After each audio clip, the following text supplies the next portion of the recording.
शब्दा वाचून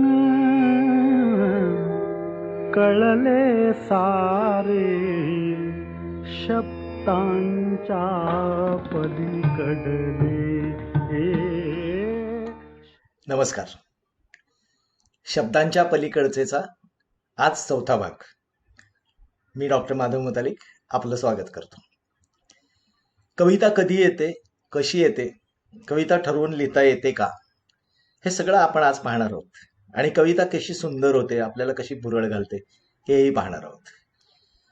मला अजून सुद्धा काही काही वेळेला लोक विचारतात, डॉक्टर आज सुट्टी, मग आज काय सकाळपासून दिवसभर कविता लिहिणार का? मागे एका क्लबमध्ये एक बाई भेटल्या. मला म्हणाल्या, मी व्हॉलंटरी रिटायरमेंट घेतली आहे, VRS स्वेच्छानिवृत्ती. आता मी रोज थोड्या थोड्या कविता करायचं ठरवलंय.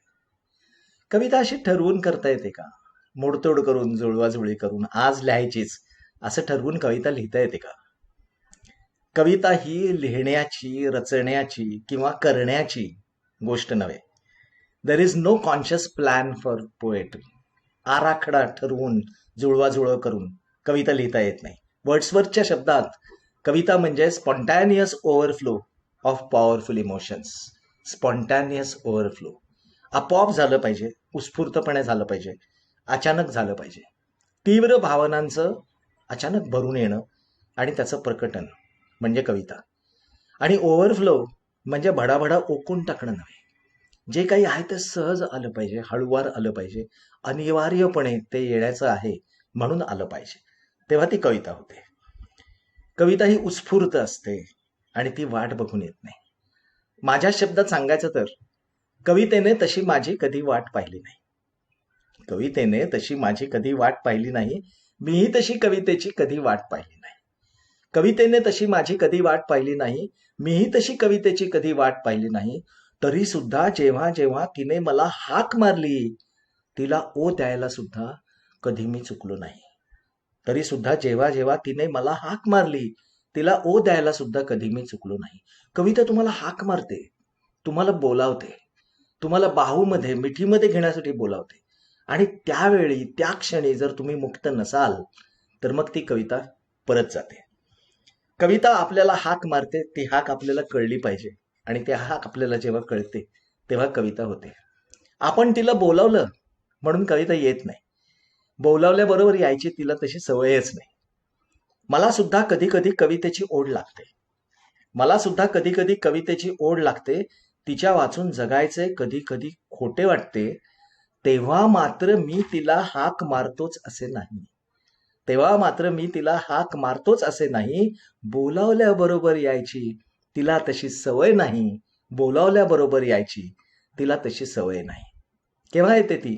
तिला वाटेल तेव्हा येते. तिला वाटेल तेव्हा येते. रेंगाळते क्षणभर, न बोलताच बोलून जाते बोलल्यासारखे जन्मभर. अशी असते कविता. तिला बाहूत घ्यायला जर तुम्ही मोकळे नसाल, मुक्त नसाल, तर मग ती आल्या पावली माघारी परत निघून जाते. मी व्यापात असतो तेव्हा ती जवळ येत नाही. मी व्यापात असतो ती तेव्हा जवळ येत नाही. होऊ दे तुझे सगळे, लांबूनच सांगून जाते. मी व्यापात असतो तेव्हा ती जवळ येत नाही. होऊ दे तुझे सगळे, लांबूनच सांगून जाते. नको असतात तिला शब्द ओरबाडून घेतलेले. नको असतात तिला शब्द ओरबाडून घेतलेले. तसे मला आवडत नाही असेच ती सांगून जाते.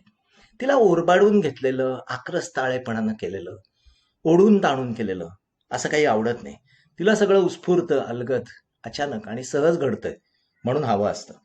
त्याच्यामुळे कधी कधी 6-6 महिने, 8-8 महिने, वर्ष 2 ओळी सुद्धा सुचत नाहीत असं होऊ शकतं. आणि कधीतरी तुम्ही झोपेत असता आणि झोपेत झपाट्यानं तुम्हाला कविता सुचायला लागते आणि झपाटल्यासारखी एका दमात एक टाकी ती कविता सुचायला लागते. त्या क्षणी तुम्ही त्या कवितेचे गुलाम असता. त्या क्षणी जर तुम्हाला जमलं आणि तुम्ही उठलात आणि तुम्ही कागद पेन हातात घेतलं आणि ती काय म्हणते ते जर लिहून घेतलं तर मग ती कविता होते. तेव्हा तुम्हाला भले वाटेल की कविता तुम्हाला वश झाली आहे. खरं तर तिनंच तुम्हाला वश केलेलं असतं. तुम्हाला वाटतं की तुमची काव्यावर हुकूमत आहे. खरं तर कविताच तुमच्यावरती हुकूमत गाजवत असते, तुमच्यावर राज्य करत असते. तुमचे नियम ती पाळत नाही. तिला नियम आहेत की नाहीत सांगता येत नाही. अनिश्चितता किंवा बेभरवसा ही तिची खासियत असते. तिला तुमच्या लहरींमध्ये तुम्ही बसवू शकत नाही.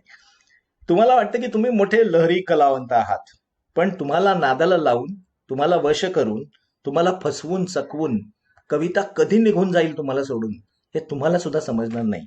इतकी कविता तुमच्यापेक्षा सुद्धा लाख लाख लहरी असते.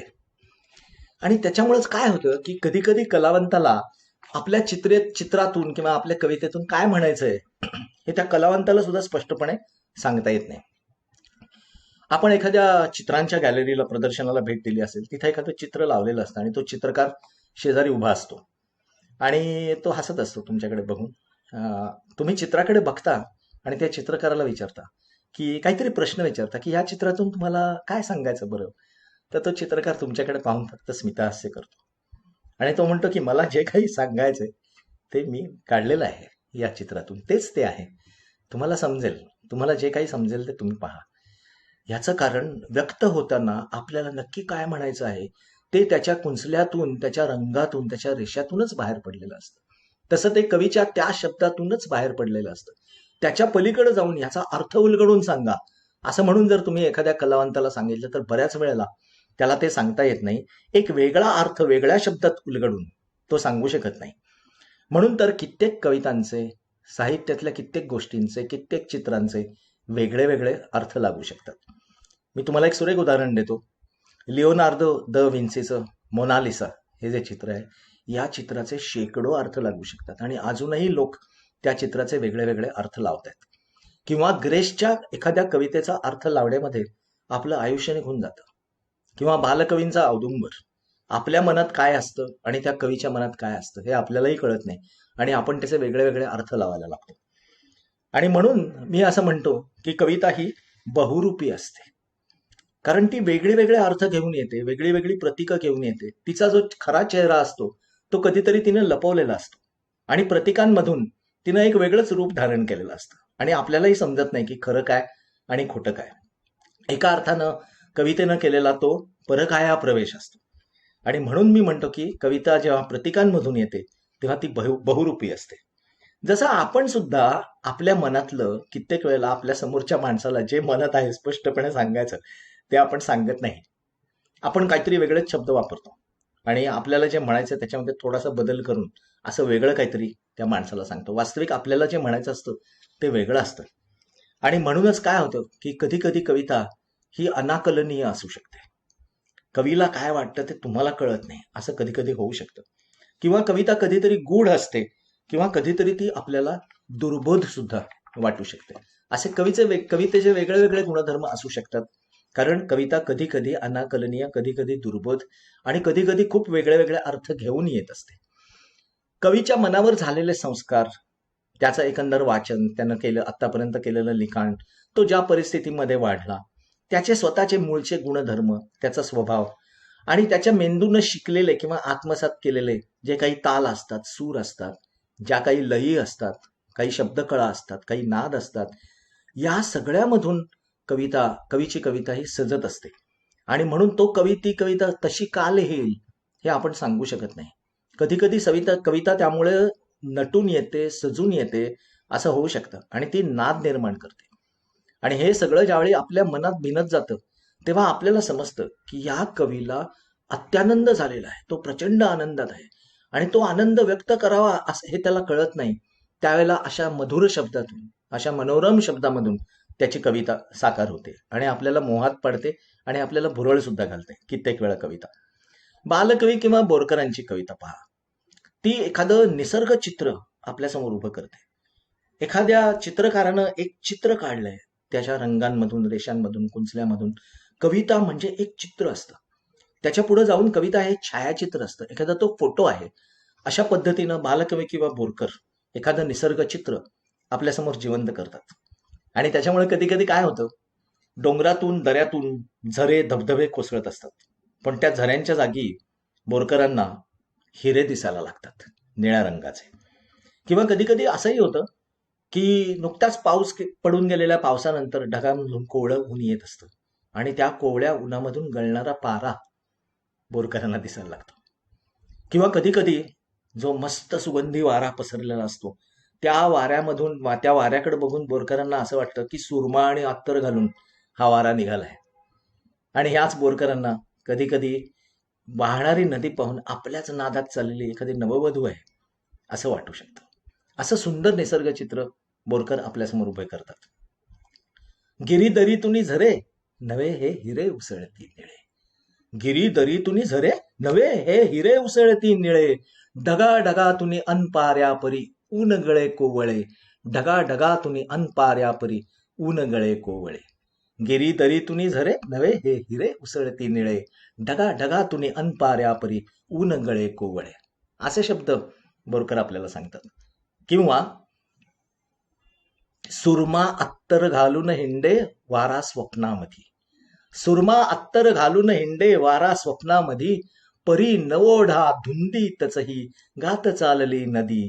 परी नवोढा धुंदीतचही गात चालली नदी. असे शब्द या कवितेमध्ये येतात.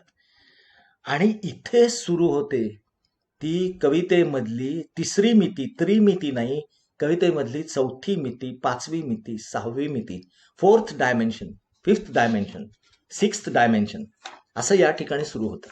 नुसते शब्द नाही, त्या शब्दांच्या पाठोपाठ येणारं चित्र, त्या चित्राच्या नंतर छायाचित्र आणि त्याच्यानंतर लय, सूर, नाद, रंग, रस, संगीत आणि आता गंध सुद्धा. अशा कवितांना गंध असतो आणि ती कविता वाचताना तो गंध आपल्याला अचानकपणे यायला लागतो. या सगळ्या डायमेन्शन्सच्या, या सगळ्या मितींच्या पलीकडं सुंदर कविता जाऊन पोचते. आणि म्हणूनच क्षणात येते सरसर शिरवे क्षणात फिरून ऊन पडे असं म्हटलं की आपल्याला आपल्या अंगावरती आपल्याला भिजवून जाणारं झिरमाट येऊन गेला असं पटकन एका क्षणात वाटून जातं. श्रावण मासी हर्ष मानसी हिरवळ दाटे चोहीकडे क्षणात येते सरसर शिरवे क्षणात फिरून ऊन पडे. हा जो निसर्गाचा चमत्कार आहे तो इतक्या सुरेख शब्दांमधून व्यक्त होतो की आपण त्या पडून गेलेल्या पावसाच्या थेंबामध्ये एका क्षणात भिजून गेलो असा आपल्याला भास होतो. आणि कधीतरी पाऊस पडून गेल्यानंतर जर आकाशात इंद्रधनुष्य आपल्याला दिसलं, अचानक इंद्रधनुष्य दिसतं आणि आपल्याला खूप आनंद होतो. किती सुंदर, किती आनंद झाला असेल बालकवींना, तो आनंद मावेनासा झाला असेल हे आपल्याला कळतं. आणि त्या इंद्रधनुष्याकडे पाहिलं की लगेच वरती बघता इंद्रधनुचा गोफ दुहेरी विणला असे मंगल तोरण काय बांधिले नभोमंडपी कोणी भासे. हे शब्द आपल्याला आठवतात. वरती बघता इंद्रधनुचा गोफ दुहेरी विणला असे मंगल तोरण काय बांधिले नभोमंडपी कोणी भासे. आणि त्या इंद्रधनुष्याकडे बघितलं की मला कधी कधी असं वाटतं की या इंद्रधनुष्यावर बालकवींचा पिढीजात मालकी हक्क आहे आणि हे इंद्रधनुष्य दुसऱ्या कोणाचं असूच शकत नाही असं म्हणत या इंद्रधनुष्यावर बालकवी आपला हक्क सांगत असतात. वाक्यम रसात्मकम काव्यम हे उगीच म्हटलेलं नाहीये. हे सगळे रस, रूप, रंग, गंध कविता आपल्यापर्यंत पोहोचवते आणि आपल्याला भुरळ घालते. म्हणजे कवितेचं येणं जसं उत्स्फूर्त, सहज आणि अनिवार्य असतं तसंच ते अनिश्चित असतं, ते अकस्मात असतं. ती कविता कधी येईल हे सांगता येत नाही. त्याचप्रमाणे ती कविता कशी येईल हेही सांगता येत नाही. छंद, मात्रा, वृत्त, गण, लय याचप्रमाणे अनुप्रास, उपमा, उत्प्रेक्षा, चेतन उणकती अशा असंख्य दागिन्यांनी, अशा असंख्य अलंकारांनी नटून कविता आपल्यासमोर सजून, नटून, थटून येते आणि मग आपण त्या कवितेच्या मोहात पडतो. सृष्टीतल्या या असंख्य मितींनी कविता अशी सुंदर होते आणि आपल्याला कविता वश करून घेते. तर हा होता शब्दांच्या पलीकडचेचा चौथा भाग. आणि पुढच्या भागामध्ये आपण कवितेतल्या आणखी गमती जमती पाहणार आहोत. कविता ही रसिकांची कशी होऊन जाते, कवीचे, कलावंताचे अनुभव हे सर्वसामान्य माणसाचे अनुभव कसे होऊन जातात आणि त्यावेळी मग ती आपल्याला कविता, आपली कविता अशी का वाटायला लागते, यातल्या गमती जमती आपण पुढच्या वेळी ऐकूया. मी डॉक्टर माधव मुतालिक आज आपली रजा घेतो. धन्यवाद.